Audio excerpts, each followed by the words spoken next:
سونو چڑیا اپنی دو بیٹیوں کے ساتھ ایک خوبصورت جنگل میں رہتی تھی۔ دوسرے جنگل میں مٹھو طوطا بہت ہی تیزی کے ساتھ سونو کے گھر کی طرف آ رہا تھا۔ مٹھو بہت پریشان لگ رہا تھا اور اسے سانس بھی بہت چڑھا ہوا تھا۔ کیا ہوا مٹھو بھیا، آپ اتنا پریشان کیوں ہیں؟ کیا ہوا ہے؟ جو بات میں آپ کو بتانے والا ہوں سونو بہن، وہ سن کر آپ کے بھی پسینے چھوٹ جائیں گے۔ ڈرا کیوں رہے ہیں مٹھو بھیا؟ جو بات ہے جلدی سے بتائیں۔ میں ابھی 7 والے جنگل سے ہو کر آیا ہوں، وہاں پر بہت تیز بارش ہو رہی ہے۔ مجھے امید ہے کہ تھوڑی ہی دیر میں ادھر بھی بارش شروع ہونے والی ہے۔ سونو بہن، اب تم کیا کرو گی؟ تمہارے پاس تو گھر بھی نہیں ہے اور تمہارے چھوٹے چھوٹے بچے ہیں، تم جلدی سے اپنا کوئی بندوبست کر لو۔ وہ سونو کو یہ سب بتا کر وہاں سے چلا جاتا ہے۔ جیسے مٹھو بھیا بتا کر گئے ہیں، اگر بارش شروع ہو گئی تو میں کیا کروں گی؟ میرے بچے تو ابھی بہت چھوٹے ہیں، ابھی تو انہیں اڑنا بھی نہیں آتا۔ آخر کار وہی ہوا جو مٹھو طوطے نے کہا تھا۔ بجلی گرجنا شروع ہو گئی تھی اور بوندا باندی بھی شروع ہو گئی تھی۔ سونو چڑیا اب بیچاری بہت پریشان، جیسا کہ سونو چڑیا کے بچے ابھی بہت چھوٹے تھے، انہیں تو ابھی اڑنا بھی نہیں آتا تھا۔ وہ اپنے بچوں کو کہیں اور لے جانے کا فیصلہ کرتی ہے۔ چڑیا اپنے بچوں کو لے کر جا ہی رہی ہوتی ہے کہ تبھی ادھر ایک خطرناک چیل بیٹھا ہوتا ہے۔ وہ انہیں جاتے ہوئے دیکھ لیتا ہے۔ چیل نے اب پورا ارادہ کر لیا تھا کہ آج تو وہ ڈنر انہی کا کرے گا۔ میری تو رات کے کھانے کا بندوبست ہو گیا، میں ابھی جاتا ہوں اور انہیں پکڑ کر لاتا ہوں، اس سے پہلے کہ یہ کہیں اور بھاگ جائیں۔ وہ اٹھتا ہے اور انہیں ادھر ادھر تلاش کرنا شروع کر دیتا ہے۔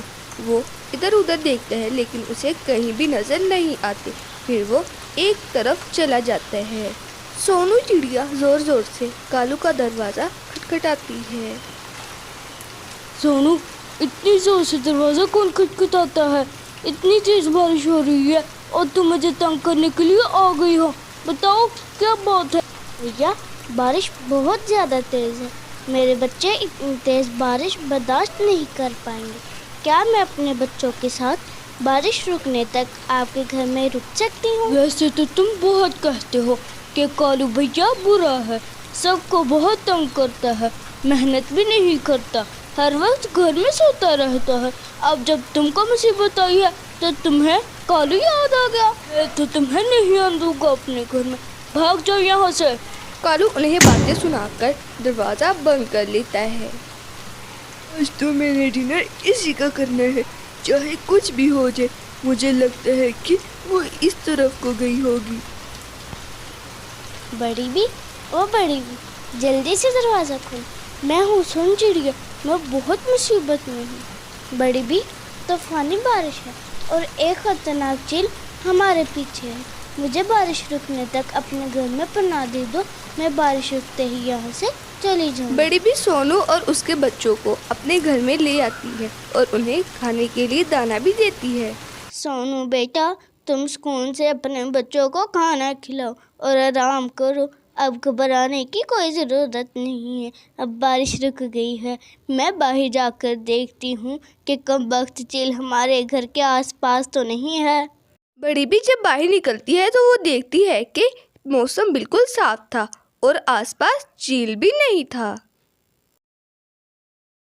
دیکھو سونو بیٹا، یہ کتنا پیارا جنگل ہے، میں نے یہاں 2 گھر بنائے ہیں، ایک تمہارے لیے اور ایک اپنے لیے، بتاؤ بیٹا تمہیں یہ گھر کیسا لگا؟ بہت اچھا لگا تمہارا سرپرائز۔ یہ آواز اسی چیل کی تھی جو بہت دیر سے سونو اور اس کے بچوں کا پیچھا کر رہا تھا۔ اب بتاؤ سونو چڑیا، تمہیں میرے ہاتھ سے کون بچائے گا؟ وہ سب بہت زیادہ ڈر جاتے ہیں اور تبھی وہاں پر مٹھو طوطا آ جاتا ہے۔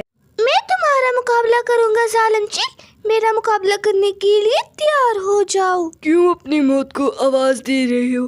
کیا جان پیاری نہیں ہے؟ اب باتیں نہیں کرو، سیدھے ہو کر میرا مقابلہ کرو۔ اب چیل کو بہت زیادہ غصہ آ جاتا ہے۔